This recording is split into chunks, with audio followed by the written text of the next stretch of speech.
मध्य प्रदेश के बड़वानी जिले के रहने वाले एक लड़के की शादी बड़े ही धूमधाम से होती है। शादी के बाद उसकी शादीशुदा जिंदगी बहुत बढ़िया चलती है, लेकिन शादी के कुछ ही महीनों बाद उसके जीवन में भूचाल आने लगता है। ऐसी ऐसी बातें सामने आने लगती है जिसकी वजह से उसे अपने माता पिता को छोड़कर गाँव में जाकर रहना पड़ता है।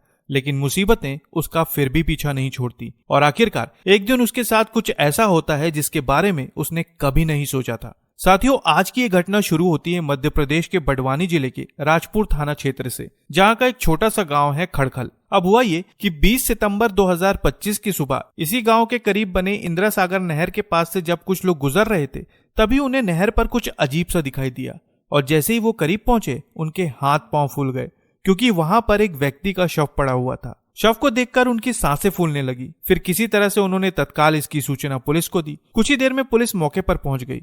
उन्होंने अच्छी तरह से जगह का मुआयना किया और शव को बाहर निकालने के बाद पुलिस आसपास के लोगों से जानकारी इकट्ठा करने लगी ताकि ये पता लगाया जा सके कि आखिर मरने वाला व्यक्ति कौन था। कुछ ही देर में ये बात सामने आई कि जिसका शव नहर में मिला है वो असल में अजय है, जो इसी गांव का रहने वाला था। शव को ध्यान से देखने के बाद पता चला कि उसके शरीर के कई हिस्सों में चोट के निशान थे, जिससे ये साफ हो रहा था कि अजय गलती से नहर में नहीं गिरा, बल्कि शायद उसे जानबूझकर किसी ने मारकर नदी में फेंका है। और जब ये बात धीरे धीरे गांव में फैलने लगी तो पूरे गांव में हड़कंप मच गया। सब इसी बात से हैरान थे कि आखिर 21 साल के इस नौजवान की ना तो किसी से खास दुश्मनी थी और ना ही गहरी दोस्ती, फिर उसके साथ ऐसा कौन कर सकता है। इसी बात को जानने के लिए पुलिस तत्काल शव को अपने कब्जे में लेती है और पीएम के लिए भेज देती है। साथ ही पुलिस गाँव वालों से अजय के बारे में जानकारी इकट्ठा करना शुरू करती है। पता चलता है कि अजय अपने पिता और छोटे भाई के साथ इंदौर में रहकर ठेकेदारी का काम करता था, लेकिन कुछ समय पहले ही वो अपने पैतृक गांव खड़खल में आकर अपनी पत्नी के साथ रहने लगा था। इस जानकारी के बाद पुलिस इस गुत्थी को सुलझाने के लिए लगातार जांच में जुटी रहती है। फिर धीरे धीरे कड़ियां जुड़ना शुरू होती हैं और आखिरकार पुलिस इस मामले में 18 साल के सुमित और 19 साल की छाया को हिरासत में लेती है। लेकिन आपको ये बात जानकर हैरानी होगी कि सुमित और छाया कोई और नहीं बल्कि सुमित अजय का सगा भाई था और छाया अजय की पत्नी थी। लेकिन सबसे बड़ा सवाल यह था कि आखिर पुलिस ने इन्हें गिरफ्तार क्यों किया और पूछताछ के दौरान इन्होंने ऐसा कौन सा सच उगल दिया जिसे सुनकर हर किसी के होश उड़ गए। मीडिया सूत्रों के अनुसार पता चला कि 29 अप्रैल 2025 को 21 साल के अजय की शादी 19 साल की छाया के साथ हुई थी। शादी बड़े ही धूमधाम से हुई और शादी के बाद इनका शादीशुदा जीवन बहुत बढ़िया तरीके से चलने लगा। सब कुछ अच्छा था। अजय अपने पिता के साथ ठेकेदारी का काम करता था और धीरे धीरे अजय अपनी शादीशुदा जिंदगी में तालमेल बिठाने की कोशिश कर रहा था। लेकिन जब वो काम पर निकल जाता तब उसे इस बात का बिल्कुल भी अंदाजा नहीं था कि घर पर क्या चल रहा है। अजय की शादी तो हो चुकी थी, लेकिन उसका छोटा भाई सुमित अपनी ही भाभी पर गलत नजरें गड़ाए बैठा था और जब भी अजय घर से बाहर जाता सुमित अपनी भाभी के साथ बातों में लग जाता। फिर दोनों के बीच लंबी लंबी बातें होती और आखिरकार बातों का सिलसिला कुछ ऐसा चला कि छाया और सुमित के बीच अवैध संबंध बन गए। फिर जब भी इन दोनों को मौका मिलता दोनों घंटों तक अकेले समय बिताते, लेकिन इस बारे में अजय को कुछ भी नहीं पता था।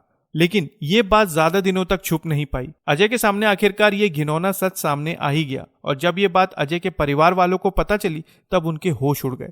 इसके बाद परिवार ने एक फैसला किया कि अजय और छाया को पैतृक गांव खड़खल भेज दिया जाए। अजय को यह फैसला ठीक लगा। इसके बाद वो अपनी पत्नी छाया को लेकर अपने पैतृक गांव खड़खल चला आया। अब अजय तो अपनी पत्नी के साथ गांव चला आया था, लेकिन सुमित इस बात को बर्दाश्त नहीं कर पा रहा था क्योंकि अब वो छाया से मिल नहीं पा रहा था।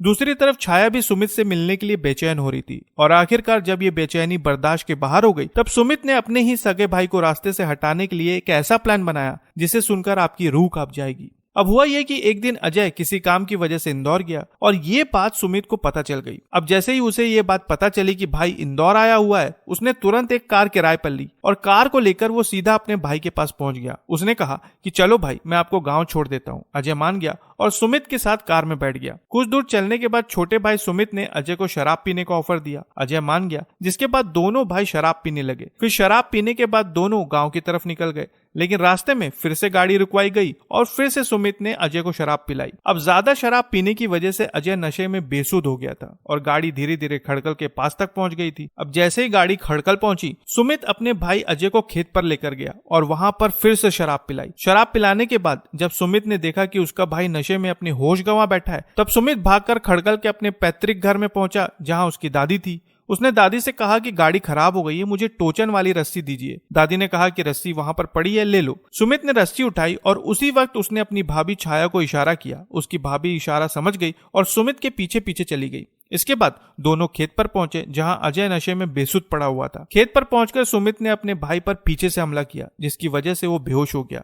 उसके बाद इन दोनों ने मिलकर अजय को रस्सी से बांधा और रस्सी के दूसरे छोर को गाड़ी से बांध दिया। फिर सुमित ने गाड़ी दौड़ा दी। करीब 250 मीटर गाड़ी दौड़ाने के बाद उसने गाड़ी रोकी और जैसे ही वो गाड़ी से उतरा उसने देखा कि उसका भाई बुरी तरह से घायल हो चुका है, लेकिन उसकी सांसें अभी भी चल रही थी। इस बात से दोनों परेशान हो गए। फिर इन दोनों ने मिलकर अजय को उठाकर नहर में फेंक दिया, जिसकी वजह से उसकी सांसें हमेशा के लिए थम गई। मीडिया खबरों के मुताबिक ये बात भी सामने आई कि अजय को मारने के लिए इन दोनों ने कई तरह की प्लानिंग की थी, लेकिन कोई भी प्लान सफल नहीं हो पाया और आखिरकार इन्होंने कुछ इस तरह से इस पूरी घटना को अंजाम दिया। इस खुलासे के बाद पुलिस ने संबंधित धाराओं के तहत सुमित और अजय पर मुकदमा दर्ज करके उन्हें न्यायिक हिरासत में भेज दिया है। लेकिन इस घटना की सबसे हैरान करने वाली बात यह है कि एक सगे भाई ने अवैध संबंधों की वजह से देवर और भाभी के पवित्र रिश्ते को तार तार कर दिया और माँ बाप से उनका बेटा छीन लिया। मध्य प्रदेश की इस पूरी घटना पर आप क्या कहना चाहेंगे कमेंट बॉक्स में जरूर बताएं और नई खबरों के लिए चैनल को सब्सक्राइब करना ना भूलें। फिर मिलते हैं साथियों बिल्कुल एक नई खबर के साथ, तब तक के लिए आपका बहुत बहुत धन्यवाद।